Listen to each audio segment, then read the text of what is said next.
നാരായണ നാരായണ ഗുരുവായൂരപ്പ ശരണം. ശ്രീഹരേ. ശ്രീമദ് ഭാഗവത മഹാപുരാണം സപ്തമസ്കന്ധത്തിൽ നരസിംഹാവതാരം അവതരിച്ചു, ഹിരണ്യകശിപുവിനെ വധിച്ചു എന്നാണ് നമ്മൾ പറഞ്ഞു വെച്ചത്. കേരളത്തിലെ ഏറ്റവും കൂടുതൽ വിഷ്ണു ക്ഷേത്രങ്ങളിലുള്ളത് നരസിംഹ ക്ഷേത്രങ്ങളായിട്ടാണ്. ലക്ഷ്മി നരസിംഹാവാം, ബാലനരസിംഹാവാം, നരസിംഹം ആവാം, ഹിരണ്യകശിപുവിനെ വധിച്ച ഭാവം ആവാം, പലതരത്തിലുണ്ട്. സൗമ്യ ആയിട്ടുള്ള മറ്റേ നരസിംഹ രൂപമുണ്ട്. അതേപോലെ തന്നെ ഇനി ഈ 2 അവതാരങ്ങളുണ്ട് എന്ന് പറയുന്നുണ്ട്. ഒന്ന് കൽപ്പത്തിൻ്റെ തുടക്കത്തിൽ, ഇപ്പോൾ അപ്പുണ്ടായതും പിന്നീട് കുറേ കഴിഞ്ഞിട്ടാണ് ഇങ്ങനെ ഒരു അസുരനുണ്ടായതും അങ്ങനെ അവതാരം രണ്ടാമത് സ്വീകരിച്ചതും. ശ്വേത നരസിംഹവും നീല നരസിംഹവും എന്ന് പറയാറുണ്ട്. ആദ്യമുണ്ടായത് ശുഭ്രമാണ് എന്ന് പറയണം, രണ്ടാമതുണ്ടായത് നീല ആണെന്ന് പറയണം. അപ്പോൾ ഏതായാലും നരസിംഹാവതാരമാണ് നമ്മൾ പറഞ്ഞു വെച്ചത്. ഇതിന് മുഴുവൻ പ്രമാണങ്ങളും കാര്യങ്ങളൊക്കെ എങ്ങനെയാണ് പറയേണ്ടത് ചോദിച്ചാൽ അറിയില്ല. ആ നരസിംഹമൂർത്തിയെ എല്ലാവരും ഭയത്തോടു കൂടിയായിട്ടാണ് കണ്ടത്. നരസിംഹമൂർത്തിക്കും ഭയം ഉണ്ടായില്ല, പ്രഹ്ലാദനും ഭയം ഉണ്ടായില്ല, ബാക്കി എല്ലാവരും ഭയന്നു എന്നാണ്. അതേപോലെ ഭഗവാനെ പൂർണ്ണനായിട്ട് കണ്ടുകൊണ്ട് ഭഗവാന്റെ തൃക്കൈ കൊണ്ട് മരണത്തെ സ്വീകരിച്ച് മുക്തി നേടി ഹിരണ്യകശിപു. അപ്പോൾ പാപങ്ങളെല്ലാം തീർന്നു. പക്ഷേ ഈ അതിഭീകരമായിട്ടുള്ള രൂപമായതുകൊണ്ട് ആ ഭഗവാന്റെ അടുത്തേക്ക് വരാൻ പോലും പഠിച്ചുകൊണ്ട് പേടിച്ചുകൊണ്ട് കുറച്ച് ദൂരെ നിന്നുകൊണ്ട് ഹിരണ്യകശിപുവിനെ വധിച്ചത് നന്നായി, ഞങ്ങൾക്ക് ആഹാരം കിട്ടി എന്ന് അർത്ഥം വരുന്നതായിട്ടുള്ള ഒറ്റ ശ്ലോകങ്ങൾ പലതരത്തിൽ ദേവതകൾ പറഞ്ഞു എന്നാണ്. ഋഷികളായാലും ബ്രാഹ്മണന്മാരായാലും പറഞ്ഞു. അതാണ് ഒറ്റ ശ്ലോകസ്ഥിതി. ചിലവർ ഞങ്ങളെ കൊണ്ട് ആ ജോലി ചെയ്യിച്ചു, അതിൽ നിന്നും മോചനം കിട്ടിയല്ലോ എന്നും കൂടി പറഞ്ഞു. നമുക്കത് കേൾക്കാം.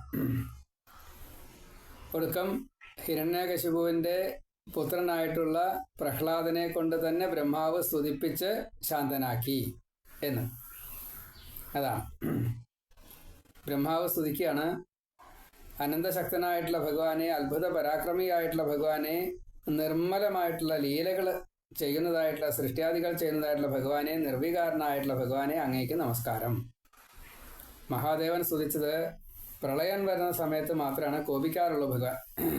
അപ്പോൾ ഇത്രയും നിസ്സാരനായിട്ട് ഒരു അസുരനെ വധിക്കാൻ വേണ്ടിയിട്ട് എന്തിനാണ് ഇങ്ങനെ കോപം? അസുരൻ മരിച്ചു, ഇനി കോപം ഒഴിവാക്കിക്കൂടെ? പ്രഹ്ലാദനെ രക്ഷിച്ചുല്ലോ, ഞങ്ങളെയും രക്ഷിക്കണേ. ഇന്ദ്രൻ പരമപുരുഷനായിട്ടുള്ള, അതേപോലെ ഭഗവാനെ അങ്ങ് ഞങ്ങൾക്ക് എല്ലാവരും ആഹാരം കിട്ടാറാക്കിയല്ലോ. ഈ അസുര ഭയം കൊണ്ട് ഞങ്ങൾക്ക് അങ്ങയെ ചിന്തിക്കാൻ കൂടി സാധിച്ചേർന്നില്ല. ഇന്ദ്രപദവി ഒരു മന്വന്തരമേ ഉണ്ടാവുള്ളൂ. ഉത്തമ ഭക്തർക്ക് മുക്തിയും കൂടി വേണ്ട. അപ്പം അങ്ങേക്ക് സ്നേഹം മാത്രം കൊടുക്കുന്നതായിട്ടുള്ള ഭക്തന്മാരെ, അപ്പോൾ ഇന്ദ്രപദവിയേക്കാൾ കൂടുതൽ ആയുസ്സുണ്ട് പ്രഹ്ലാദനെന്നൊക്കെ പറയാറുണ്ട്. കൽപ്പകാലം മുഴുവനെ രാക്ഷസ രാജാവായിട്ട് ജീവിക്കണം എന്നാണ് ഭഗവാന്റെ അനുഗ്രഹം. അങ്ങനെ പലരും ഉണ്ട്, കൽപ്പകാലം മുഴുവൻ ആയുസ്സുള്ള ഭക്തന്മാർ. ഒരു കൽപ്പം എന്ന് പറഞ്ഞു കഴിഞ്ഞാൽ 14 മന്വന്തരകാല. അപ്പം അതിൽ ഇന്ദ്രൻ, മനു 14 പേര് വരും. അപ്പം അങ്ങനെ പറയുമ്പോൾ ഭക്തന്മാർക്കാണ് ആയുസ് കൂടുതൽ. അവരൊന്നും പ്രത്യക്ഷത്തിൽ കാണുമൊന്നുമില്ല, ആ ചൈതന്യം ഇവിടെ ഉണ്ടാവും, സംസരിക്കും എന്ന് മാത്രം. അപ്പോൾ ഇവിടെ ഭഗവാനെ ഇങ്ങനെ ഭക്തന്മാരെ സ്നേഹിക്കുന്നതായിട്ടുള്ള ഭഗവാനെ അങ്ങേക്ക് നമസ്കാരം. ഋഷികൾ പറഞ്ഞു സൃഷ്ടി തപസ്സാലാണ് ഉണ്ടാക്കുന്നത്. കാരണം ബ്രഹ്മാവ് അങ്ങനെയാണ്, കുറേ തപസ് ചെയ്തപ്പോഴാണ് സൃഷ്ടിക്കാം എന്നായത്. പിന്നെ ആദ്യ ഭഗവാനെ കണ്ട അനുഗ്രഹം വാങ്ങിയിട്ട് 100 കൊല്ലം വീണ്ടും തപസ് ചെയ്തിട്ടാണ് സൃഷ്ടി ഉണ്ടാക്കിയത്. അതിനെ സൂചിപ്പിച്ചു. ഞങ്ങൾക്ക് ഇത് തപസ്സിൻ്റെ രൂപത്തെ ഉപദേശിച്ച് തന്നതായിട്ടുള്ള ഭഗവാനെ, അത് ഞങ്ങളിതപ്പോൾ ചെയ്തുകൊണ്ടിരിക്കുന്നുണ്ട്. ഈ ഹിരണ്യകശിപു തപസ് മുടക്കി വീണ്ടും തപസ് ചെയ്യാറാക്കിയല്ലോ. ഞങ്ങൾക്കിഷ്ടം തപസ്സാണ്. അത് ഇപ്പം ചെയ്യാനുള്ള അവസരം തന്നല്ലോ, അതുകൊണ്ട് ഭഗവാനെ അങ്ങേക്ക് നമസ്കാരം. പിതൃക്കൾ പറഞ്ഞു, ശ്രാദ്ധത്തിൽ തരുന്ന കവ്യം ഞങ്ങൾക്ക് കിട്ടണില്ല. പിണ്ടാദികൾ ഒക്കെ ഹിരണ്യകശിപുവാണ് കഴിക്കണത്. പിതൃബലി, തിലോദകം ഇതൊക്കെ അവനെ കിട്ടണുള്ളൂ, ഞങ്ങൾക്ക് കിട്ടണില്ല. ഇപ്പം അവൻ മരിച്ചതുകൂടി ഞങ്ങൾക്ക് കിട്ടാറായില്ലോ. അത് തന്ന ഭഗവാൻ നമസ്കാരം. സിദ്ധന്മാർ 23 സിദ്ധികളും അവൻ കട്ടെടുത്തു, ഞങ്ങൾക്കൊന്നുമില്ലാണ്ടേ. തപസ്, യാഗം, യോഗം ഒക്കെ അപഹരിച്ചത് ആ അസുരനെ കൊന്നതായിട്ടുള്ള ഭഗവാനെ അങ്ങേക്ക് നമസ്കാരം. വിദ്യാധരന്മാർ, ഞങ്ങളുടെ അന്തർധാനം, ആകാശഗമനം തുടങ്ങിയ വിദ്യകൾ അത് മുഴുവൻ ഹിരണ്യനെ കൊന്ന അങ്ങേക്ക് ഞങ്ങളിതാ സമർപ്പിക്കണം. കാരണം അത്രയൊക്കെ ചെയ്തായിരുന്നത് മുഴുവൻ ഈ ഹിരണ്യകശിപുവിനെ പാടാനും സ്തുതിക്കാനും ഒക്കെയാണ്. ഒട്ടും താല്പര്യം ഉണ്ടായിട്ടല്ല, നിവൃത്തികൾ കൊണ്ട് ചെയ്യാം. അതേപോലെ നാഗങ്ങൾ ഞങ്ങളുടെ രത്നങ്ങളെ കവർന്നു, സ്ത്രീരത്നങ്ങളെ കവർന്നു. ആ മഹാഭാവിയെ കൊന്ന അങ്ങേക്ക് നമസ്കാരം. അതായത് സകല സ്ത്രീകളെയും പഴപ്പിച്ചു എന്നാണ്. മദ്യവും അതേപോലെ ഈ സ്ത്രീ വിഷയവും വളരെ കൂടുതലായിരുന്നു അത്രേ ഹിരണ്യകശിപുവിന്. മനുക്കൾ പറയാണ്, ധർമ്മപരിപാലനം ചെയ്യുന്നതായിട്ടുള്ള മനുക്കളെ കീഴടക്കി അധർമ്മം നടപ്പിലാക്കിയ ആ ഹിരണ്യകശിപുവിനെ കൊന്ന ഭഗവാനെ അങ്ങേക്ക് നമസ്കാരം. പ്രജാപതികൾ പറയാണ്, ഞങ്ങളുടെ പ്രജാസൃഷ്ടി മുടക്കിയതായിട്ടുള്ള ഹിരണ്യനെ കൊന്നതായിട്ടുള്ള അങ്ങേക്ക് നമസ്കാരം. ഗന്ധർവന്മാർ പാട്ട്, നാടകം, നൃത്തം, കൊട്ട് ഒക്കെ ഹിരണ്യകശിപുവിന് സേവയായിട്ട് ഞങ്ങൾക്ക് ചെയ്യേണ്ടി വന്നു. അതൊക്കെ ഇപ്പോൾ തീർത്തു തന്നല്ലോ. ഇപ്പോൾ സ്വതന്ത്രമായിട്ട് അങ്ങേക്ക് ഇത് ചെയ്യാലോ. അങ്ങനെയുള്ള ഭഗവാനെ അങ്ങേക്ക് നമസ്കാരം. ചാരണന്മാർ മോക്ഷം തന്ന് അനുഗ്രഹിക്കുന്നതായിട്ടുള്ള അങ്ങയെ ഞങ്ങളിതാ നമസ്കരിക്കുന്നു. യക്ഷന്മാർ, ഞങ്ങൾ അങ്ങയുടെ സേവകരാണ്, ഞങ്ങളെ പല്ലക്കെടുപ്പിച്ചതായിട്ടുള്ള ഹിരണ്യകശിപുവിനെ കൊന്നൂലോ, അതുകൊണ്ട് അങ്ങയ്ക്ക് ഞങ്ങളിതാ നമസ്കാരം പറയണു. കിംപുരുഷന്മാർ, ഞങ്ങൾ നിസ്സാരന്മാരാണ്, അങ്ങ് ഏറ്റവും മഹത്വം, എന്നിട്ടും ഞങ്ങളെ അങ്ങ് ഗൗനിച്ചൂലോ, സജ്ജനദ്രോഹം ചെയ്തതായിട്ടുള്ള ആ ഹിരണ്യകശിപുവിനെ കൊന്നൂലോ, അങ്ങനെയുള്ള ഭഗവാനെ അങ്ങേക്ക് നമസ്കാരം. വേതാളന്മാർ, അങ്ങനെ ഒരു ഗ്രൂപ്പുണ്ട്. സജ്ജന സദസ്സിൽ അങ്ങയെ കീർത്തിക്കാൻ വേണ്ടിയിട്ട് ഞങ്ങൾ ചെയ്യാൻ ആഗ്രഹിക്കുന്നവരാണ്, പക്ഷെ അത് സാധിച്ചില്ല. അപ്പോൾ ഒക്കെ ഹിരണ്യകശിപുവിനെയാണ് സ്തുതിക്കേണ്ടി വന്നത്. ആ ദുഷ്ടനെ വധിച്ചുവല്ലോ, അങ്ങനെയുള്ള ഭഗവാനെ അങ്ങേക്ക് നമസ്കാരം. കിന്നരന്മാർ, പണി ചെയ്യിച്ച മഹാപാപിയായിട്ടുള്ള അസുരനെ കൊന്നൂലോ, ഇപ്പം ഞങ്ങൾക്ക് രക്ഷിതാവായിട്ട് മാറിയല്ലോ, അങ്ങനെയുള്ള ഭഗവാനെ അങ്ങേക്ക് നമസ്കാരം. വിഷ്ണു പാർഷദന്മാർ പറയാണ്, ഞങ്ങൾക്ക് ഇതുവരെ ഇത്ര അത്ഭുതത്തോടു കൂടിയിട്ട് ഇങ്ങനെ ഒരു രൂപത്തെ കാണാൻ സാധിച്ചിട്ടില്ല. ഇങ്ങനെ നരസിംഹമായിട്ട് വന്നിട്ട് ഞങ്ങളിലുള്ള ഒരാളെ രക്ഷിച്ചുള്ളൂ, മുക്തി കൊടുത്തിട്ട് ആ ഹിരണ്യകശിപുവിനെ രക്ഷിച്ചതായിട്ടുള്ള സനകാദി ശാപം കൊണ്ട് അസുരനായി തീർന്ന ജയൻ ഞങ്ങളിൽപ്പെട്ട ഒരാളാണ്. ആ ജയനെ വീണ്ടും അങ്ങയിലേക്ക് തന്നെ എത്തിച്ചുല്ലോ. അങ്ങനെ കാരുണ്യം കാട്ടിയതായിട്ടുള്ള ആ ഭഗവാനെ അങ്ങ് ഞങ്ങൾക്ക് എന്നും ഇതേപോലെ തന്നെ എന്തെങ്കിലും തെറ്റുപറ്റിക്കഴിഞ്ഞാൽ, വിഷ്ണു പാർഷദന്മാരാണ്, എന്തെങ്കിലും തെറ്റുപറ്റിക്കഴിഞ്ഞാൽ ശിക്ഷിക്കരുത്, ഇതേപോലെ അനുഗ്രഹിക്കണേ എന്ന് പ്രാർത്ഥിച്ചു. ഇനി എത്ര ജന്മം ഉണ്ടായാലും ഈ ഭക്തവാത്സല്യം കൊണ്ട് ഞങ്ങളെ ഇതുപോലെ എന്തെങ്കിലും തെറ്റുകൾ സംഭവിക്കുകയാണ് വെച്ചാൽ അപ്പോൾ ഒക്കെ ഭഗവാനെ രക്ഷിക്കണേ. ഇനി ഈ ജയനും വിജയനും ഈ 2 ജന്മം കൂടി ഉണ്ടല്ലോ, അതും ഇതേപോലെ തന്നെ ഭഗവാന്റെ കൃപ കൊണ്ട്, ഭഗവാന്റെ തൃക്കൈ കൊണ്ട് ആ ശരീരത്തിൽ നിന്ന് ജീവനെ വേർതിരിച്ച് അങ്ങയിലേക്ക് എത്തിക്കണേ എന്ന് പറഞ്ഞ് വിഷ്ണു പാർഷദന്മാരും സ്തുതിച്ചു. എത്രയും സ്തുതിയൊക്കെ ആയിട്ടും ഭഗവാന്റെ കോപം അങ്ങോട്ട് അടങ്ങണില്ല. അപ്പോൾ ലക്ഷ്മി ദേവിയോട് അപേക്ഷിച്ചു ബ്രഹ്മാവ്, ഈ രൂപം ഇങ്ങനെ കാണാൻ വയ്യ, അപ്പം അതുകൊണ്ട് ഈ ലോകത്തിന് മുഴുവൻ ഇത് പ്രശ്നമാണ്, പേടിക്കണം എല്ലാവരും. അതുകൊണ്ട് ലക്ഷ്മി ദേവി ഒന്ന് ചെന്നിട്ട് സ്തുതിച്ച് ശാന്താക്കൂ. പ്രഹ്ലാദൻ മാത്രമേ ഭയമില്ലാതിരിക്കണുള്ളൂ. അപ്പം അതുകൊണ്ട് കുറച്ചതായിട്ടുള്ള വിശ്വാസം ഉണ്ടാവുകൊണ്ടാണ് അങ്ങനെ സംഭവിച്ചത്. വേറെ ആർക്കും ഒന്നും ഉണ്ടായില്ല, നമുക്കൊന്നും ഉണ്ടായില്ല. ലക്ഷ്മി അല്ലാണ്ട് വേറെ രക്ഷയില്ല, ഒന്ന് സ്തുതിക്കൂ എന്ന് പറഞ്ഞു. പക്ഷേ ലക്ഷ്മി പറഞ്ഞു, ഞാൻ ഇങ്ങനെ ഒരു രൂപം കണ്ടിട്ടില്ല, അതെൻ്റെ ഭർത്താവല്ല, അത് അമ്മയുടെ ഒരു ലീലയാണ്. കാരണം പ്രഹ്ലാദനെ കൊണ്ട് സ്തുതിപ്പിച്ചാലല്ലേ പ്രഹ്ലാദൻ്റെ വില എന്താണെന്ന് മനസ്സിലാവുള്ളൂ, അതിന് വേണ്ടിയിട്ടാണ്. അപ്പോൾ ബ്രഹ്മാവ് നേരെ പ്രഹ്ലാദൻ്റെ അടുത്തെത്തി, പുത്രാ എന്ന് വിളിച്ചു. ഭഗവാനെ ഒന്ന് ശാന്തനാക്കൂ, അങ്ങക്ക് വേണ്ടിയിട്ടല്ലേ ഈ അവതാരം സ്വീകരിച്ചെന്നെ ഇത്രയും ഘോര രൂപമായിട്ട് വന്ന് അച്ഛനെ മുക്തി കൊടുത്ത് അനുഗ്രഹിച്ചില്ലേ, ഇനി കോപം അടക്കാൻ പറയൂ. അപ്പൊ 5 വയസ്സായുള്ള ആ ഉണ്ണി ഒരു പ്രയാസം ഇല്ലാതെ കണ്ടേ, ഒരു ഭയം ഇല്ലാതെ കണ്ട് വേഗം ഓടിച്ചെന്നു. ആ കാൽക്കൽ അങ്ങോട്ട് നമസ്കരിച്ചു, കണ്ണുനീര് കൊണ്ട് കാല് കഴുകി, ഭക്തി കൊണ്ട് അത് എത്രയാണ്ട് പുറത്തേക്ക് വന്ന് ചോദിച്ചാൽ മനസ്സിലായി ആ രീതിയിൽ. അപ്പോൾ തൻ്റെ കാലിങ്ങനെ നല്ല തണുപ്പ്. ഇതെന്താ അത് ഇങ്ങനെ ഒരു തണുപ്പ്? അപ്പോഴാ താഴത്തേക്ക് നോക്കണേ. അപ്പം ഉണ്ട് കാൽക്കൽ നമസ്കരിച്ച് കിടക്കണു പ്രഹ്ലാദനെ. ഈ ഉണ്ണിക്ക് വേണ്ടിയിട്ട് അതൊക്കെ ചെയ്തത്. വേഗം 2 കൈ കൊണ്ട് വാരിയിലെടുത്തു, എന്നിട്ട് മടിയിലാണ് വെച്ചു. നല്ലോണം ഒന്ന് തലോടി ഒന്ന് ആശ്വസിപ്പിച്ചു. അതിന് ശേഷം ആ 2 കയ്യുമ്പിലൊക്കെ രക്തതാട്ടോ. അത് അങ്ങനെ തന്നെ ഈ ഉണ്ണിയുടെ തലയിലങ്ങോട്ട് വെച്ചു. 2 കൈ ആ തലയിലാണ് വെച്ചേ. അപ്പോൾ എന്തൊരു കുളിരാണ് ആ പ്രഹ്ലാദൻ ആ സമയത്ത് അനുഭവിച്ചത് ചോദിച്ചാൽ പറയാൻ നോക്കിയില്ല.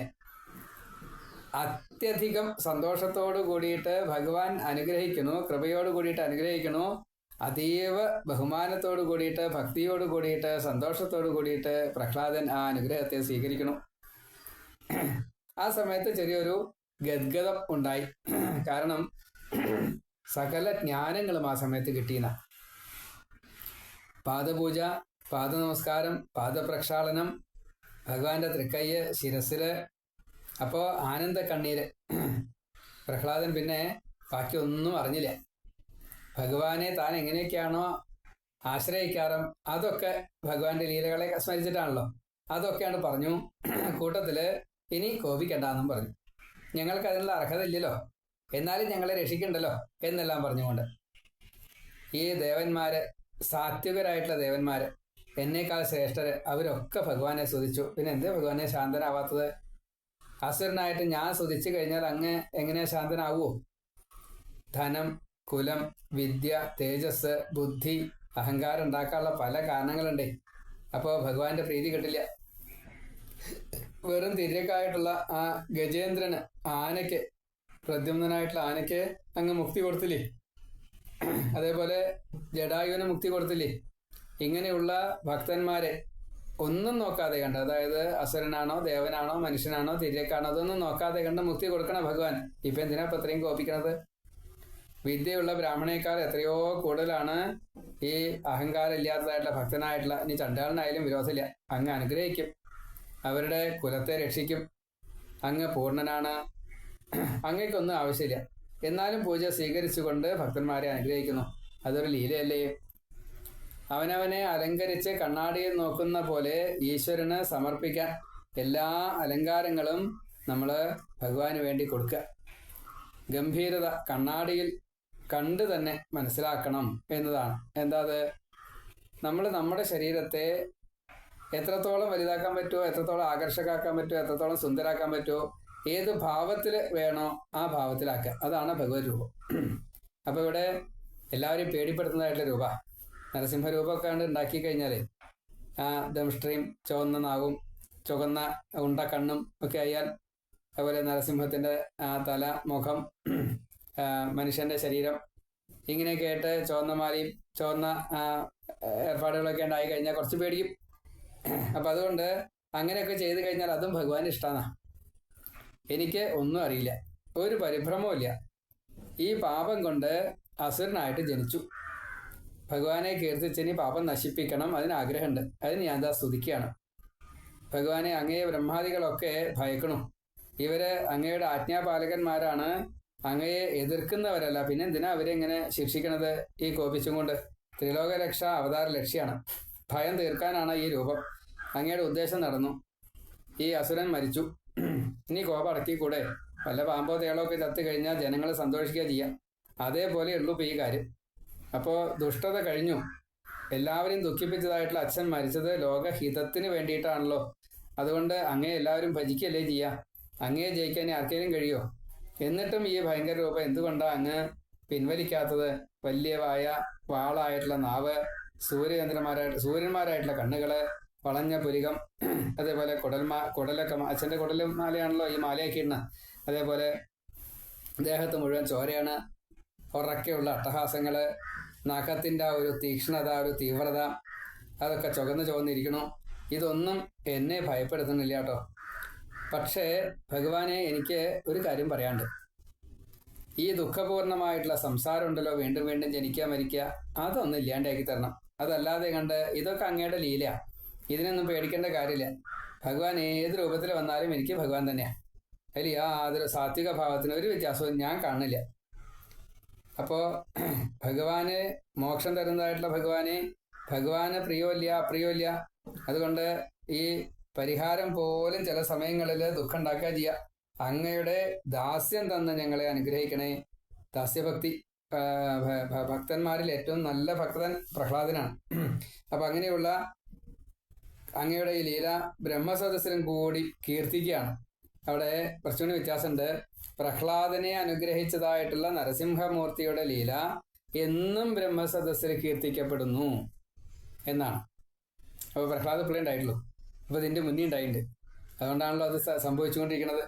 അങ്ങനെയുള്ള ഭക്തന്മാരുമായിട്ട് സത്സംഗം ചെയ്ത് അവർ പറയുന്നത് കേട്ട് ഭക്തി വളർത്തി ഞാനും എൻ്റെ ഈ രജസ്തമോ ഗുണങ്ങളെ ഇല്ലാണ്ടാക്കാം.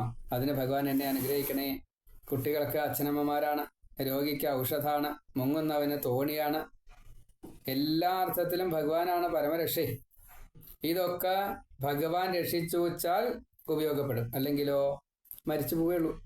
അപ്പോൾ ഭഗവാൻ രക്ഷിച്ചാൽ മരുന്ന് വേണ്ട, തോണി വേണ്ട, ഔഷധം വേണ്ട, അച്ഛനമ്മമാർ വേണ്ട, ഗുരുക്കന്മാർ വേണ്ട, ജ്ഞാനം തന്നെ കിട്ടും. ഇങ്ങനെ എന്താണോ വേണ്ടത് അത് ഭഗവാൻ കൊടുക്കുന്നു. യഥാർത്ഥത്തിൽ ഭഗവാനെ ആശ്രയിക്കുന്ന ഒരാൾ. അതുകൊണ്ട് ഭഗവാനെ, ഞാൻ അങ്ങയെ സർവാത്മന ആശ്രയിക്കണം. അപ്പോൾ എന്തൊക്കെ ചെയ്താലും സംസാരം വരാതിരിക്കാൻ വേണ്ടിയിട്ട് എന്നെ അങ്ങ് രക്ഷിക്കണം. എങ്ങനെയാണ് രക്ഷിക്കേണ്ടത്? ഇപ്പോൾ എൻ്റെ ഒരു അവസ്ഥ എന്താ അറിയോ? ഈ 10 ഇന്ദ്രിയങ്ങളും അങ്ങോട്ടും ഇങ്ങോട്ടും ഇങ്ങനെ വലിക്കുക. ബഹ്വ സപത്ന ഇവ ദേഹങ്ങളിങ്ങനെ ലുനന്തി വലിക്കുന്നു എന്നാ അതർത്ഥം. ഈ ദേഹത്തെ ഇങ്ങനെ ഇട്ട് വലിക്കുക. പത്നിമാരെ, അനവധി പത്നിമാരുള്ള ഒരു ഭർത്താവിൻ്റെ ഒരു അവസ്ഥയാണ്. അപ്പോൾ ഇന്ദ്രിയങ്ങൾ അങ്ങോട്ടും ഇങ്ങോട്ട് വലിക്കുക. അങ്ങനെ എനിക്ക് ബുദ്ധിമുട്ടുകൾ ഉണ്ടാക്കരുതേ, കർമ്മ ആസക്തി ഉണ്ടാക്കരുതേ. ആർക്കും ജയിക്കാൻ വിഷമമുള്ളതായിട്ടുള്ള ഭഗവാനെ ഭക്തി കൊണ്ട് എല്ലാവർക്കും ജയിക്കാൻ സാധിക്കും. പക്ഷേ കേവല ഭക്തി ആവണം, വേറെ ഒന്നും ഉണ്ടാവരുത്. അനന്യ ശരണാഗതി ആവണം. അപ്പോൾ അങ്ങ് തുണച്ചാൽ എന്തും മറികടക്കാൻ സാധിക്കും. അങ്ങ് തുണച്ചിട്ടില്ലെങ്കിൽ എന്തുണ്ടായിട്ടും കാര്യമില്ല, മറികടക്കാൻ പറ്റില്ല. ഈ മായ കാരണം കൊണ്ട് വേണ്ടത് വേണ്ട പോലെ മനസ്സിലാക്കാനും കൂടി സാധിക്കില്ല. കാലസ്വരൂപിയായിട്ടുള്ള ത്രിഗുണ അതീതനായിട്ടുള്ള മായാനാഥനായിട്ടുള്ള ഭഗവാനെ, ജ്ഞാനസ്വരൂപനായിട്ടുള്ള അങ്ങയ്ക്ക് ഇത് ഈ ജ്ഞാനം തന്നു കഴിഞ്ഞാൽ ഞങ്ങളെ രക്ഷിക്കാൻ സാധിക്കുമല്ലോ. ഇപ്പോൾ അച്ഛനെ നിമിഷം കൊണ്ട് അങ്ങ് വധിച്ചു, മുക്തി കൊടുക്കുകയും ചെയ്തു. ബ്രഹ്മാണ്ടത്തിലെ ഉന്നത പദവി, ബ്രഹ്മപദവി, ഇന്നെന്താ കാര്യം? വല്ല കാര്യമുണ്ടോ? ഒക്കെ നശിച്ചില്ലേ? അങ്ങ് ആദിമധ്യരഹിതനാണ്, നശിക്കാത്തതായിട്ടുള്ള ഒന്നേ ഉള്ളൂ, അത് ഭഗവാൻ മാത്രമാണ്. അതുകൊണ്ട് ഭഗവാന്റെ ഭൃത്യഭാവത്തിലെത്തുകയാണ് വേണ്ടത്. അതിന് എന്നെ സഹായിക്കണേ. ഈ ലോകസുഖം എന്നുള്ളത് മുഴുവൻ നശിക്കുന്നതായിട്ടുള്ള ഈ ശരീരത്തിന് എന്ത് കാര്യം? ഒരു സുഖം കിട്ടില്ല. ശരീരത്തിന് സുഖം മതി എന്ന തോന്നൽ വരില്ല. ഈ രജോ ഗുണം, തമോ ഗുണം, ആസുരഭാവം, ഇത് എൻ്റെ ഈ ജന്മം അത് കുറച്ചൊരു കഷ്ടമാണ്. കാരണം ആസുരഭാവത്തിലല്ലേ ഞാൻ ഇരിക്കുന്നത്. അതിനെ ഇല്ലാണ്ടാക്കി തരണേ. അതിന് ഭഗവാന്റെ ഈ 2 തൃക്കൈകൾ ഇപ്പം എൻ്റെ ശിരസിൽ വെച്ചുല്ലോ, ഞാൻ അത് അനുഗ്രഹമായിട്ട് കണക്കാക്കണം. അതുകൊണ്ട് ഇനി എനിക്ക് രജസ്തമോ ഗുണങ്ങൾ ഉണ്ടാവില്ല. അങ്ങക്ക് വലിപ്പ ചെറുപ്പോ ഇങ്ങനെയുള്ളതൊന്നുമില്ല, ദേവാസുര വ്യത്യാസങ്ങളില്ല. എന്തും ചോദിച്ചാലും കൊടുക്കും. പക്ഷേ കൽപ്പവൃക്ഷം കൊടുക്കണ പോലെ അല്ല കേട്ടോ, ഹിതം അറിഞ്ഞിട്ടാണ് തരിക. അപ്പം അതുകൊണ്ട് ഒട്ടും പേടിയും വേണ്ട, സ്വീകരിക്കാം. കൽപ്പവൃക്ഷം ചിലപ്പോൾ തരുന്ന എന്താ തരാൻ മുഴുവൻ പറയാൻ പറ്റില്ല. ഈ ഗർഭവാസത്തിൽ വെച്ചിട്ട് ഗർഭത്തിലിരിക്കുന്ന സമയത്ത് നാരദം വന്നിട്ട് എനിക്ക് ഭാഗവതം പറഞ്ഞ അത് അങ്ങ് പറഞ്ഞു വെച്ച് തന്നതല്ലേ. അതിൻ്റെ നന്ദി ഞാൻ എങ്ങനെയാണ് ഈ ഭഗവാനെ അറിയിക്കുക? എനിക്കറിയില്ല. മറ്റുള്ളവർ ദുഃഖിച്ച് കഴിയണു, ഞാൻ സത്യാനന്ദം അനുഭവിക്കണു. എന്താ കാരണം? ഈ ഭാഗവതം കിട്ടിയതാ കാരണേ. അപ്പോൾ വേണ്ട വിദ്യ വേണ്ട സമയത്ത് അത് ആദ്യം കിട്ടണം. എന്നാൽ പിന്നെ ചണ്ടാമർക്കന്മാരെ പേടിക്കണ്ട. ഭക്തസേവ ശീലമാക്കുകയാണ് വേണ്ടത്. കുട്ടിക്കാലം മുതൽക്ക് തന്നെ വേണം. കൗമാര ആചാര്യ പ്രാജ്ഞ, അങ്ങനെയാണ് വേണ്ടത്. യഥാർത്ഥത്തിലുള്ള ഭഗവത്വം കിട്ടണമെങ്കിൽ, ഭഗവത് ഭക്തി കിട്ടണമെങ്കിൽ അത് കുട്ടിക്കാലം മുതൽ തന്നെ ചെയ്യണം. എന്നാലേ അത് പൂർണ്ണമാവുള്ളൂ. അതുകൊണ്ട് അതെനിക്ക് ചെയ്യാൻ സാധിച്ചുല്ലോ. എൻ്റെ അമ്മ അത് കയാധുവിന് ഈ അങ്ങയുടെ പുത്രനായിട്ടുള്ള എന്നെ ആരും കൊല്ലരുത് എന്ന് ഞാൻ നാരദ മഹർഷിയോട് പറഞ്ഞപ്പോൾ അത് രക്ഷിച്ചതും അങ്ങ് തന്നെയല്ലേ?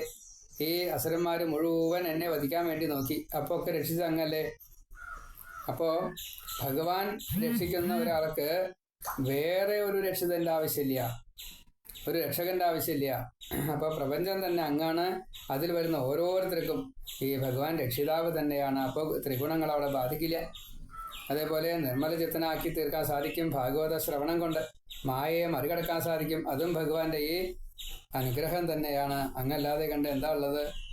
ഞാൻ, എൻ്റെ, ഏഷ, അന്യ, എന്തിനാ അതൊക്കെ? വലത്തെ കണ്ണ് ഇടത്തെ കണ്ണ് ഒന്നല്ലേ? ഇടത്തെ കൈയും വലത്തെ കൈയും ഒന്നല്ലേ? ആരെങ്കിലും അതിനെ ശത്രുവായിട്ട് അങ്ങോട്ടും ഇങ്ങോട്ടും കണക്കാക്കാറുണ്ടോ?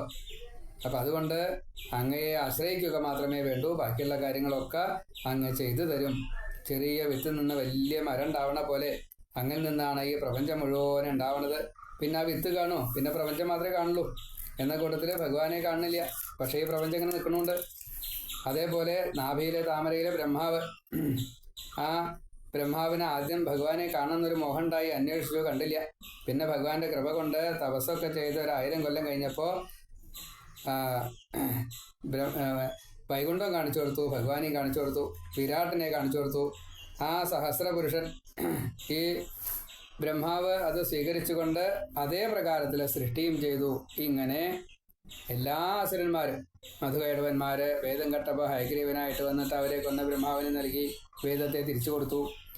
ത്രിഗുണത്തിൽ നിന്ന് ഉള്ള ഈ ശുദ്ധ സത്വം ആയിട്ടുള്ള അങ്ങ് എല്ലാ തരത്തിൽപ്പെട്ടതായിട്ടുള്ള ഗുണശരീരവും ഒരു പ്രയാസവും കൂടാതെ സ്വീകരിച്ചിട്ടുണ്ട്. മത്സ്യകൂർമ്മ വരാഹശ്ച നരസിംഹശ്ച വാമന രാമോ രാമശ്ച രാമശ്ച കൃഷ്ണ കൽക്കിരി ജനാർദ്ദന. ഭഗവാന് ദുഷ്ടനിഗ്രഹം ചെയ്യാൻ എന്നെ ശരീരത്തിലെടുക്കുക അങ്ങനെയൊന്നുമില്ല. കാരണം ഭഗവാൻ ഈ ഗുണം ബാധിക്കില്ല, അതാണ്. അപ്പം ഇങ്ങനെ ഭഗവാന്റെ കഥകൾ കേട്ടിട്ട് എത്ര കേട്ടാലും മതി വരില്ല. 3 യുഗത്തിലെ അവതാരാദി കാര്യങ്ങളൊക്കെ ഉണ്ട്. കഥ കേട്ട് തൃപ്തി വരും ആർക്കെങ്കിലും? ഈ ചഞ്ചല മനസ്സിനെ ഉറപ്പിക്കാൻ വേണ്ടിയിട്ട് ഭഗവാൻ ചെയ്യുന്നതായിട്ടുള്ള ഓരോ ലീലകളും സ്മരിച്ചു കഴിഞ്ഞാൽ ചഞ്ചല ചിത്തം ഉറച്ചില്ലേ? ഇങ്ങനെ ഇന്ദ്രിയം അതാത് വിഷയത്തിലേക്ക് ഓടുന്ന മനസ്സിനെ എങ്ങനെയാണ് അന്തർമുഖമാക്കിയിട്ട് തിരിച്ചു കൊണ്ടുവരിക? ഹംസം പറയുന്നുണ്ട്, ദൃഷ്ടിയും തഥാ പ്രതിനിവൃത്തിയ. അപ്പോൾ അത് ചെയ്യണച്ചാൽ എന്ത് വേണം? ഈ ഭക്തി ഉറക്കണം, അല്ലെങ്കിൽ അത് പറ്റില്ല. അപ്പം അതുകൊണ്ട് കർമ്മഫലം തീർക്കാനുള്ള ഒരു വൈതരണി തന്നെയാണ് ഈ സംസാരം ഭുജിപ്പിക്കുന്നത് എന്ന് ഞാൻ മനസ്സിലാക്കുന്നു. അതായത് ഈ ശരീരം കൊണ്ട് പ്രാരബ്ധത്തെ അനുഭവിക്കുന്നത് അതൊരു വൈതരണി നദിയായിട്ടാണ് കണക്കാക്കുക. ജീവന്റെ ഈ സംസാരഗതി എന്നുള്ളത് അത് ഒരു വൈതരണി നദിയാണ്. അപ്പോൾ അതിൽ പെട്ടിട്ട് ഇപ്പോൾ വല്ലാണ്ട് ദുഃഖിക്കുകയാണ്. അതുകൊണ്ട് എല്ലാവരെയും ഭക്തരാക്കി കഴിഞ്ഞാൽ അവർക്കൊക്കെ മുക്തി കിട്ടും. അങ്ങ് ലോകഗുരുവാണ്, എല്ലാവർക്കും ബന്ധുവാണ്. അപ്പോൾ അജ്ഞത തീർക്കാൻ വേണ്ടിയിട്ട് അങ്ങ് എല്ലാവരെ കൊണ്ടും ഭജിപ്പിക്കുകയാണ് വേണ്ടത്. ഈ കുട്ടികളുണ്ടല്ലോ, മറ്റേ അസുരന്മാരെ, അവരുടെ ആസുരത്വം മുഴുവൻ ഇല്ലാതെയാക്കിയിട്ട് അങ്ങയെ ഭജിക്കുന്നവരാക്കിയിട്ട് തീർക്കണേ. അങ്ങയുടെ അനുകമ്പ ഇവരോട് തോന്നണേ. അസുര ഭാവത്തെ ഇല്ലാണ്ടാക്കി തീർക്കണേ. ഞാൻ അങ്ങയുടെ ഈ തൃപ്പാദത്തോണിയിൽ കയറിയിട്ട് സംസാര നിഷ്പ്രയാസം കടക്കും ഭഗവാനെ. എനിക്ക് അങ്ങയുടെ നാമം ജപിച്ച് കീർത്തനം പാടിയിട്ട് രൂപം സ്മരിച്ച് സേവിച്ച് ഞാൻ ദുഃഖം അറിയാതെ കണ്ട് വീണ്ടും വീണ്ടും ഭഗവാൻകൾ തന്നെ സ്മരിച്ചുകൊണ്ട് ഭഗവാനിലെത്തും. അതേപോലെ മുനികളെ മൗനിയായിട്ട് മുക്തിക്ക് ശ്രമിക്കണം. അവർക്ക് വിദ്യ നൽകിയിട്ട് ഇവരെ രക്ഷിക്കാം എന്നത് സാധാരണഗതിയിൽ നമ്മളെങ്ങനെയാണ് പതിവ്? ഗുരുക്കന്മാരെ കണ്ടിട്ട് വിദ്യ നേടും. പക്ഷേ ഗുരുക്കന്മാർക്ക് ഭഗവാനെ അറിയില്ലെങ്കിലോ? അപ്പം അതുപോലെ ഭഗവാനെ അറിയുന്ന ഗുരുക്കന്മാരുടെ അടുത്ത്, ആത്മീയ ഗുരുക്കന്മാരുടെ അടുത്ത് ഞാൻ നമസ്കരിക്കും. അവര് പറഞ്ഞു തരുന്നതായിട്ടുള്ള വിദ്യയെ സ്വീകരിക്കും. എന്നിട്ട് ആത്മാനം ഉദ്ധരേത് ആത്മാനം എന്നാണ്, ഞാൻ എന്നെ തന്നെ ഉദ്ധരിക്കും. അതുകൊണ്ട് ഭഗവാനെ എനിക്ക് അതിനുള്ള ശക്തി തരണേ. അത് ഭഗവാൻ തന്നാൽ കിട്ടും, അല്ലെങ്കിൽ കിട്ടില്ല. എനിക്ക് മുക്തി തരുന്നതിന് മുന്നേ ഈ അസുരന്മാരായിട്ടുള്ള അജ്ഞർക്കും കൂടി അങ്ങ് മുക്തി നൽകണം. ചിരഞ്ജീവിയാണ്, കൽപ്പം ആയുസ്സുണ്ട്. അപ്പം അത് വലിയ പ്രശ്നമാണ്. അവർക്ക് ഒന്നും അറിയില്ല, അവർക്കൊന്നും ചോദിക്കാൻ അറിയില്ല. അപ്പം അവർക്ക് എന്താ വേണ്ടത്? ചോദിക്കാൻ അറിയാത്തതായിട്ടുള്ള ഈ അജ്ഞാനം ഉണ്ടല്ലോ, അത് തീർത്തുകൊണ്ട്, തമോ ഗുണമാണ് അവർക്ക്, അതുകൊണ്ട് അത് തീർത്തുകൊണ്ട് അവരെ ഭഗവാൻകിൽ എത്തിക്കണേ എന്ന് അസുരന്മാർക്ക് വേണ്ടിയിട്ട് പ്രഹ്ലാദൻ പ്രാർത്ഥിക്കുക. ദേഹസുഖം ഉപേക്ഷിക്കാൻ വയ്യാത്തതുകൊണ്ടല്ലേ എല്ലാവരും വ്രതവും ഭജനവും ഒക്കെ ഉപേക്ഷിക്കാനുള്ള കാരണം. നേരത്തെ നീക്കാൻ വയ്യ, കുളിക്കാൻ വയ്യ, ആഹാരം ഉപേക്ഷിക്കാൻ വയ്യ, ഇങ്ങനെ അതുകൊണ്ടാണ് വ്രതോപവാസങ്ങളൊക്കെ ഇല്ലാണ്ടേക്കണതേ. അതേപോലെ അമ്പലം ക്ഷേത്ര ദർശനം വേണിച്ചാൽ ആ സമയത്ത് ചെന്നാലേ കിട്ടുള്ളൂ. ആ സമയത്ത് നീക്കാനില്ല വെച്ചാൽ അല്ലെങ്കിൽ മറ്റെന്തെങ്കിലും പരിപാടി ഏറ്റു വെച്ചാൽ അപ്പം അങ്ങോട്ട് ചെല്ലാൻ പറ്റില്ല. അങ്ങനെ അപ്പം അങ്ങനെയൊന്നും വരാതെ കണ്ട്. അതേപോലെ ഇപ്പം നമുക്ക് ഒരു കയ്യിലൊരു ചൊറി അല്ലെങ്കിൽ ശരീരത്തിലൊരു ചൊറി വന്നു വയ്ക്കുക. അപ്പം ചൊറിഞ്ഞില്ല വെച്ചാൽ കുഴപ്പമൊന്നുമില്ല. പക്ഷെ ഒന്ന് ചൊറിഞ്ഞാൽ വീണ്ടും വീണ്ടും ചൊറേണ്ടി വരും, വ്രണമായിട്ട് മാറും. അതേപോലെ ഇങ്ങനെയുള്ള ചെറിയ ചെറിയ കാര്യങ്ങൾ അത് അസുരഭാവമാണ്. അതിങ്ങനെ വീണ്ടും വീണ്ടും വരാതിരിക്കാൻ വേണ്ടിയിട്ടും അതേപോലെ അതിനെ മറന്നുകൊണ്ട്, ഈ സുഖങ്ങളെ മറന്നുകൊണ്ട് ഭഗവാങ്കിൽ തന്നെ മനസ്സെത്തിക്കുകയാണെങ്കിൽ അത് നിത്യം ലയം എന്നുള്ള നിലയ്ക്ക് നമുക്ക് രക്ഷപ്പെടാൻ സാധിക്കും. അതിന് ഭഗവാൻ ഞങ്ങളെ അനുഗ്രഹിക്കണേ. അതേപോലെ ആഗ്രഹം അടക്കി ആഗ്രഹത്തിനെ ഒഴിവാക്കുക. ആഗ്രഹമുണ്ട് പക്ഷെ അതിനെ വേണ്ടാന്ന് വയ്ക്കുക, അങ്ങനെ വൈരാഗ്യം. ഈ പല്ല് പൊളിച്ച ഒരാൾക്ക് പുളിമാങ്ങ കണ്ടു കഴിഞ്ഞാൽ അത് മാങ്ങ തിന്നണമെന്ന് മോഹം ഉണ്ടാവില്ല. പല്ലുകൊണ്ട് വയ്യായിട്ടാ തിന്നണമെന്ന് മനസ്സിനാഗ്രഹമുണ്ട്, അതില്ലായിട്ടല്ല, പക്ഷെ തിന്നാൻ പറ്റില്ല. എന്ന കൂട്ടത്തില് ഈ ഭോഗവസ്തുക്കളുണ്ടല്ലോ അതിനെ മുഴുവൻ ഉപേക്ഷിക്കാൻ സാധിക്കണം. അങ്ങനെയാ വേണ്ടത്. ഇപ്പൊ കർമ്മം ചെയ്ത് കഴിഞ്ഞാൽ മനസ്സടങ്ങില്ല. മനസ്സടങ്ങിയാലോ കർമ്മം ഉപേക്ഷിക്കാൻ പറ്റും. പക്ഷെ മനസ്സടങ്ങണ്ടേ? അതിനെന്ത് വേണം? ഭഗവാന്റെ കൃപ വേണം. ആ കൃപയ്ക്ക് വേണ്ടിയിട്ട് ഈ ലോകർക്ക് കർമ്മം ഉപജീവന കർമ്മമായിട്ട് മാത്രമേ ചെയ്യാൻ അറിയുള്ളൂ. അങ്ങനെ പോരാ, സേവന കർമ്മമായിട്ട് ചെയ്യാം. ഡംഭ് വരാതിരിക്കാൻ അല്ലെങ്കിൽ മതം വരാതിരിക്കാൻ വ്രതാദികളെ ചെയ്യാൻ. അപ്പോൾ ഭഗവാന്റെ ഈ ലീലാരഹസ്യത്തെ ഒന്ന് മനസ്സിലാക്കിയാലേ അത് ചെയ്യാൻ സാധിക്കുള്ളൂ. അപ്പം അതുകൊണ്ട് അതിനങ്ങ് ഇവരെയൊക്കെ അനുഗ്രഹിക്കണേ എന്ന് പ്രാർത്ഥിക്കുകയാണ്. അതേപോലെ ഈ പ്രപഞ്ച നിർമ്മിതി, മനസ്സിൻ്റെ അതേപോലെ ശരീരത്തിൻ്റെ ഇന്ദ്രിയങ്ങളുടെ അതിനെ അടിമപ്പെട്ടുകൊണ്ടുള്ള മനസ്സിൻ്റെ ഒരവസ്ഥ, ആ ജീവൻ വീണ്ടും വീണ്ടും പാപിയായിട്ട് മാറുന്നത്, അത് ഒഴിവാക്കാൻ വേണ്ടിയിട്ട് എല്ലായ്പ്പോഴും ഭഗവാന്റെ ഒരു അനുഗ്രഹം ഉണ്ടായാൽ, ഒരു നോട്ടം, ഒരു ഈക്ഷണം, ഒരു രക്ഷ ഉണ്ടായിക്കഴിഞ്ഞാൽ അത് ചെയ്യാതെ രക്ഷിക്കാൻ സാധിക്കും. അപ്പം അതുകൊണ്ട് മനസ്സിനെ അടക്കാനുള്ള ആ സ്തുതി ഞാൻ ചെയ്യാം, നമസ്കാരം ഞാൻ ചെയ്യാം, സമർപ്പണം ഞാൻ ചെയ്യാം, പൂജ, സ്മരണ, ഭാഗവത കഥ കേൾക്കുക, ഇങ്ങനെ ഭഗവാനിലെത്തിക്കാൻ വേണ്ടിയിട്ട് ഈ അസുരന്മാരെയും എന്നെയും ഞാൻ ആശ്രയിക്കുകയാണ്. അതുകൊണ്ട് എന്നെയും രക്ഷിക്കണം. ഞാൻ ഇതുപോലെ ഒരു മൂലയിൽ ഇരുന്നിട്ട് ഭഗവാനെ സദാസമയത്തും സ്മരിച്ചോളാം. അതേപോലെ നന്നായിട്ട് സ്തുതി ചെയ്തു. ഭഗവാനെ സ്മരിച്ചോളാം എന്നൊക്കെ പറഞ്ഞുള്ള സ്തുതിയൊക്കെ ചെയ്തപ്പോൾ ഭഗവാന്റെ കോപം മുഴുവനില്ലാണ്ടി. ഭഗവാൻ പറഞ്ഞു, പ്രഹ്ലാദ, നിനക്ക് മംഗളം ഭവിക്കട്ടെ കേട്ടോ. ഞാൻ നിന്നിൽ വളരെയധികം പ്രീതനാണ്, വരം തരാം, എന്തും സാധിപ്പിക്കാം. എന്താ വേണ്ട ചോദിച്ചോളൂ. നീ ദീർഘായുഷ്മാനാണ്. എന്നെ കണ്ടാൽ പിന്നെ വേറൊരു ദുഃഖം നിനക്ക് വരില്ല. എനിക്ക് ഒരാൾക്കും വരില്ല. ദർശനം ദുർലഭമാണ്, അത് നേടാനാണ് എല്ലാവരും തപസ് ചെയ്യുന്നത്. കണ്ടു കഴിഞ്ഞാൽ വേറെ ഒന്നും വേണ്ട. അപ്പോൾ പ്രഹ്ലാദൻ പറയാ, എനിക്ക് വേറൊന്നും വേണ്ട. അപ്പോൾ ഭഗവാനെ കണ്ടില്ലേ, എൻ്റെ ജീവിതം എന്താ തിരിച്ചു കിട്ടിയില്ലേ? അങ്ങേ മറന്നു കഴിഞ്ഞാലോ? എനിക്ക് മതം വരരുത്. അതിന് വേണ്ടിയിട്ട് എന്നെ അനുഗ്രഹിക്കുകയാണ് വേണ്ട, അല്ലാണ്ട് വരല്ല എനിക്ക് വേണ്ടത്. അപ്പോൾ അസുരന്മാർക്ക് ഈ വരം കിട്ടിക്കഴിഞ്ഞാൽ അത് വിഷയമോഹത്തിന് കാരണമാവും. ഞാൻ അസുരനാ, അതുകൊണ്ട് എനിക്ക് അങ്ങയെ ആശ്രയിക്കാനുള്ള വരാണ് വേണ്ടത്. അതല്ലാതെ കണ്ട് വേറൊന്നും വേണ്ട. ഭക്തി തന്നാൽ മതി, വേറൊന്നും വേണ്ട. നിഷ്കാമനായിട്ട് ഭജിക്കാനുള്ള ആ വരം അതെനിക്ക് തരണം. അതല്ലാതെ കണ്ട് വേറൊന്നും വേണ്ട. അത് കച്ചവടാക്കിയാൽ പറ്റില്ല. ഭക്തിയെ വിറ്റിട്ട് വിഷയം സ്വന്തമാക്കി കഴിഞ്ഞാൽ ഞാൻ മറ്റുള്ള അസുരന്മാരെയൊക്കെ എന്താ വ്യത്യാസം ഉണ്ടാവുക? അത് വയ്യ. അങ്ങക്ക് എന്നിൽ നിന്ന് ഒന്നും നേടാനില്ല. എനിക്ക് അങ്ങല്ലാതെ വേറൊന്നും കിട്ടാനുമില്ല. അങ്ങയെ എനിക്ക് വേണം. വരം മേടിച്ചു കഴിഞ്ഞാൽ പിന്നെ അങ്ങ് ബന്ധം തീർക്കേ. അപ്പം അതുകൊണ്ട് വിരഹം എനിക്ക് സഹിക്കാൻ പറ്റില്ല. അപ്പം അതുകൊണ്ട് അത് പറ്റില്ല. ഇനി നിർബന്ധമാണ് അങ്ങക്ക് വരം കൊടുക്കണം എന്നുള്ള, അങ്ങനെ ദർശനം തന്ന അങ്ങനെ ഒരു നിയമമുണ്ട്. അപ്പം അതുകൊണ്ട് എനിക്കൊരു കാര്യം ചെയ്തു തന്നാൽ കുഴപ്പമില്ല. ഇനി വരം ചോദിക്കണമെന്ന് ഒരു കാലത്തും തോന്നാത്ത രീതിയിൽ എന്നെ അനുഗ്രഹിക്കാച്ചാൽ എനിക്ക് ആ വരം തന്നോളൂ. വരം ചോദിക്കാനേ തോന്നരുത്. അപ്പം ഇങ്ങനെ എല്ലാ സാത്വികമായിട്ടുള്ള ഗുണങ്ങളും വിവേകത്തോടു കൂടിയിട്ട് പ്രഹ്ലാദന് പൂർണ്ണമായിട്ടുണ്ട്. അപ്പം അങ്ങനത്തെ ആളുകൾക്ക് മുക്തി നഷ്ടാവില്ല. അതുകൊണ്ട് വരം വേണം എന്നുള്ളൊരാഗ്രഹം പോലും തോന്നൂല. അപ്പം ഇതും സ്വതേ വരം കൊടുക്കേണ്ട ആവശ്യമില്ല. അതാണ്. പക്ഷെ ഭഗവാനോട് പറഞ്ഞു, ഭഗവാനെ എന്താ പറഞ്ഞത്? നമോ ഭഗവതേ തുഭ്യം പുരുഷായ മഹാത്മനെ ഹരേത്ഭുത സിംഹായ ബ്രഹ്മണേ പരമാത്മനെ.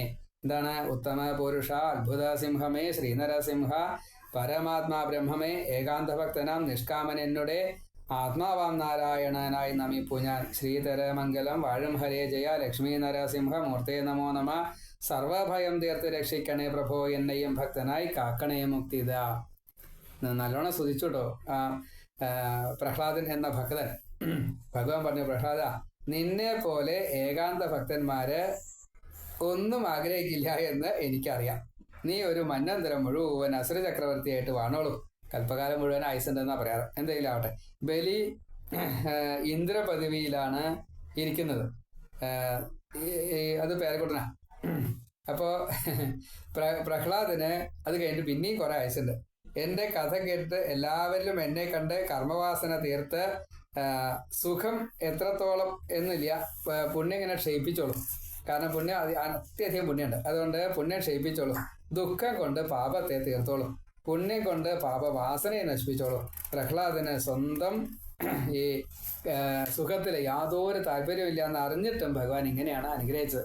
ഒടുക്കം നീ എന്നിലെത്തട്ടോ എന്ന് പറഞ്ഞു. അപ്പോൾ എല്ലാ ദിവസവും രാവിലെ എന്നെ ഒന്ന് ഓർക്കുക, ഈ സ്തുതി ദിവസേന ചെല്ലുക, അങ്ങനെ ചെയ്ത് കഴിഞ്ഞാൽ കർമ്മബന്ധമൊക്കെ വിടും, മുക്തനാവാം എന്നെല്ലാം പറഞ്ഞ് അനുഗ്രഹിച്ച സമയത്ത് പ്രഹ്ലാദൻ ഇനിയൊന്നും വേണ്ടാന്ന് പറഞ്ഞിരിക്കുകയാണ്. ഭഗവാൻ അറിയാൻ വേണ്ടി നിൽക്കുക. അപ്പൊ ഭഗവാനേ എന്നൊരു വിളിയാ. പ്രഹ്ലാദൻ ചോദിച്ചു, ഭഗവാനെ എനിക്കൊരു വരം തരുമോ? ഇപ്പൊ നീയല്ലേ വരം വേണ്ടാന്ന് പറഞ്ഞ്? അങ്ങനെയല്ല, എനിക്കൊരു വരം വേണം. എന്താ അത്? എൻ്റെ അച്ഛൻ അങ്ങയെ ദ്വേഷിച്ചു. അത് അങ്ങയ്ക്ക് പക്ഷെ കുഴപ്പമുണ്ടാവില്ല. പക്ഷെ അങ്ങയുടെ ഭക്തനായിട്ടുള്ള എന്നെ അച്ഛൻ ദ്രോഹിച്ചു. അത് അങ്ങ് സഹിക്കും തോന്നുന്നില്ല. അപ്പൊ ആ പാപം ഒരു പക്ഷേ ആ അച്ഛനെ ബാധിച്ചാലോ, അച്ഛൻ്റെ മുക്തിക്ക് തടസ്സമായിട്ട് വന്നു വെച്ചാലോ, അച്ഛൻ അങ്ങ് മുക്തി കൊടുക്കണം. ഇങ്ങനെ ഒരു വരം തന്നാൽ തിരക്കിടില്ല എന്ന് പറഞ്ഞു. അപ്പൊ ഭഗവാൻ പറഞ്ഞു, പ്രഹ്ലാദ, നിന്റെ ജന്മം കൊണ്ട് തന്നെ 21 തലമുറ മുക്തി നേടിക്കഴിഞ്ഞു. ഇനി വരും ജന്മങ്ങളിലെ 21 തലമുറ എന്നും മുക്തരായി തീരും. ഒരാളെയും ഞാൻ വധിക്കൂല. ഇത്രയും വലിയൊരു വരം കൊടുത്തിട്ട് ഇനി രണ്ടാമത് ആ വരം എങ്ങനെയാ ചോദിക്കുക? അപ്പൊ അതുകൊണ്ട് അത് തരാൻ നിർത്തിയില്ല. വേറെന്ത് വരാ വേണ്ടേ? അപ്പൊ ഭക്തൻ വസിക്കുന്നതായിട്ടുള്ള സ്ഥലം അത് സ്വയമേവ തന്നെ ശുദ്ധി പ്രാപിക്കും എന്നാണ്. അപ്പൊ അതുകൊണ്ട് ഇവിടെ അഹിംസ എന്ന ആ ഒരു ഭാവത്തില് ഈ കുലത്തെ രക്ഷിക്കാൻ പറ്റുമോ എന്നായി ചോദ്യം. അപ്പൊ അത് മുഴുവൻ എളുപ്പമല്ല. നിന്റെ കുലത്തിനെ രക്ഷിക്കാം. അതുപോലും ഇപ്പൊ ബാണാസുരനൊക്കെ വരാൻ പോകണ്ടേ, സാത്വിക ശിക്ഷയൊക്കെ ചെയ്യണ ആളാണ്. അപ്പൊ അതുകൊണ്ട് അതൊക്കെ മുഴുവനോട് ഉറപ്പിക്കാനൊന്നും പറ്റില്ല. നീ പേടിക്കണ്ട, അവരെയൊക്കെ ഞാൻ വധിക്കാതെ കണ്ട് തന്നെ മുക്തിയിലേക്ക് എത്തിച്ചോളാം. അത്ര ഇപ്പൊ പറയാൻ പറ്റൂ എന്ന് പറഞ്ഞ് അനുഗ്രഹിച്ചു. എന്നാലും പ്രഹ്ലാദ, നിന്റെ ആഗ്രഹങ്ങളൊക്കെ സാധിക്കട്ടോ. വലിയ അബദ്ധമൊന്നും വരാതെ കണ്ട്, ഈ സാത്വിക ശിക്ഷ ചെയ്യാതെ കണ്ട് നിന്റെ കുലത്തിലുള്ള എല്ലാവരും ഈ അസുര ചക്രവർത്തിമാരായിട്ട് വാഴൂട്ടോ എന്നെല്ലാം അനുഗ്രഹിച്ചു. അങ്ങനെ നീ എന്ന് ഭക്തനായി തീരട്ടെ, നിന്റെ ഭക്തി എല്ലാവരാലും അനുകരിക്കപ്പെടും, നീ മാതൃകാ ഭക്തനായിട്ട് തീരും എന്നെല്ലാം അനുഗ്രഹിച്ചു.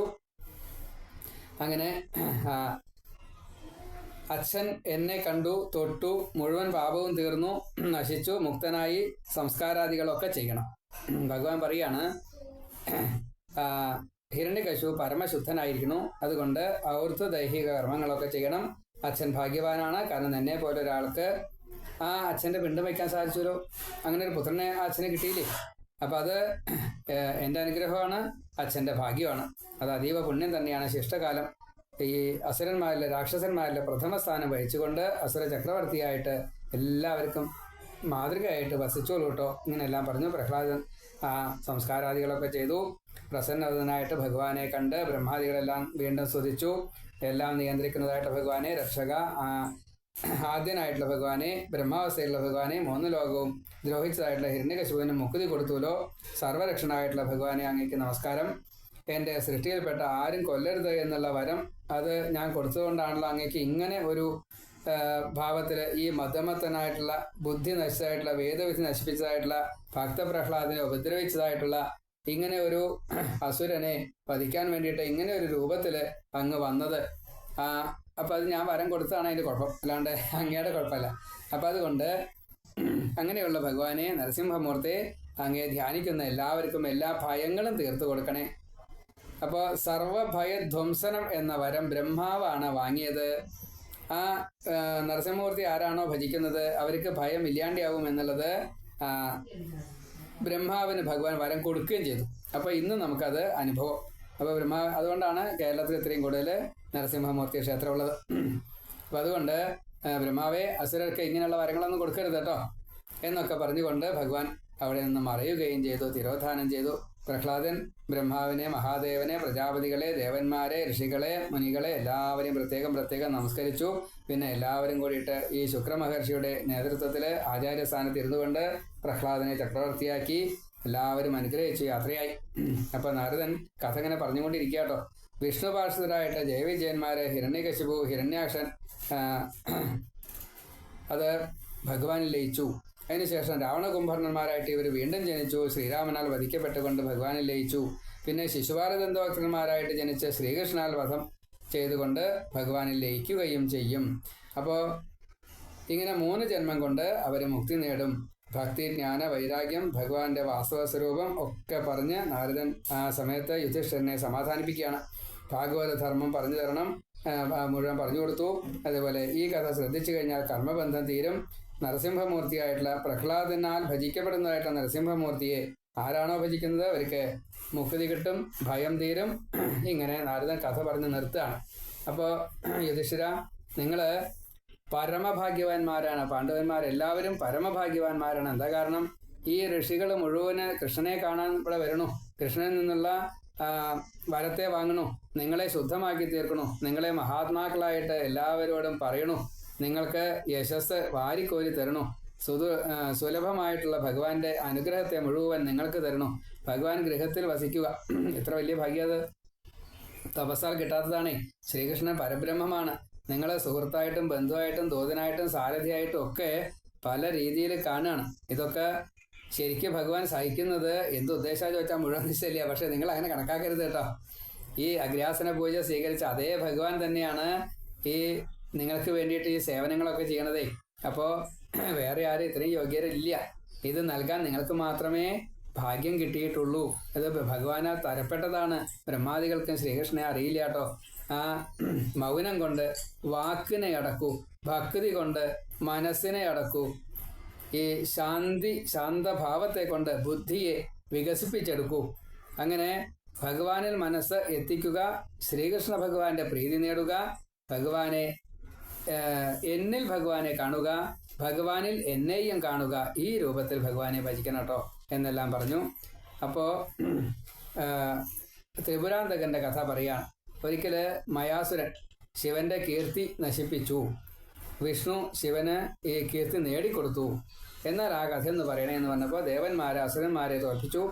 അസുരന്മാര് മായാവിയായിട്ടുള്ള മയനെ സമീപിച്ചു.